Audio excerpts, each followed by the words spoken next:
Morning po. Magta-try po tayo ng chocolate drink today. Produkto po ito ni Perfect Match.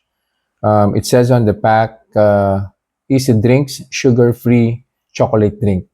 So chocolate po ito with cinnamon mix. Interesting. Serving size po niya is 1 mug. 30 grams po yung mixture approximately. Ang total calories po nito is 18.5. Meron po siyang fats, 0.5 gram. Ang net carbohydrates po is more or less 0.7 gram. So less than 1 gram po yung total, net carbohydrates po nito. So dapat hindi po pagagalawin nito yung blood sugar ko. So sige, timplahin na po natin.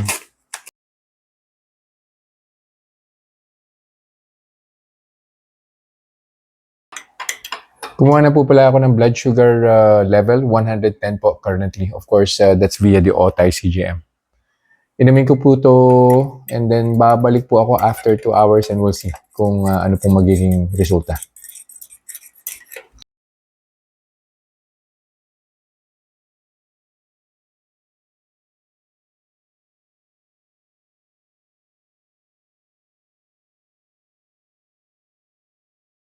Conclusion na po tayo dun sa ininom kong hot chocolate drink from Perfect Match, no?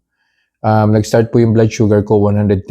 After 1 hour, bumaba po siya, nag-106 po siya. And then, hindi ko na po tinapos, hindi ko na po inantay na mag-second hour. After 15 minutes, tinignan ko po ulit si CGM and 106 pa rin po yung blood sugar level.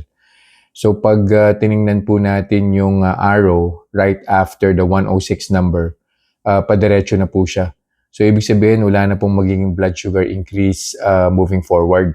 And at the same time, baka after 10 or 15 minutes, bababa pa po yan. Baka mag-less than 100 na po yung blood sugar level ko. So, ang conclusion po natin, no, wala pong problema yung chocolate drink. Actually, with cinnamon po yun eh. Though medyo kinabahan din po ako ng konti kasi sobrang tamis po niya, promise. Hindi ko po alam eh. Baka dahil hindi na po ako sanay sa matamis kaya natamisan po talaga ako sa kanya. Pero definitely yung sweetener po na ginamit doon is something na hindi po magti-trigger ng blood sugar spike or blood sugar increase. Kita nyo naman po sa resulta. So ilagay ko na lang po sa description yung link kung saan po mabibili itong hot chocolate drink na to. Yun lang po for this review. I'll see you guys in the next vlog. Bye-bye. Reminders lang po, huwag pong mag-aanli. Always eat in moderation. Di po ako doktor, so whenever in doubt, konsulta po kayo sa doktor ninyo. And yung results po ng mga review na ginagawa ko, it may vary. So huwag niyo pong i-expect na yung resulta sa akin is magiging kapareho po ng resulta sa inyo. So yun lang po. Have a nice day.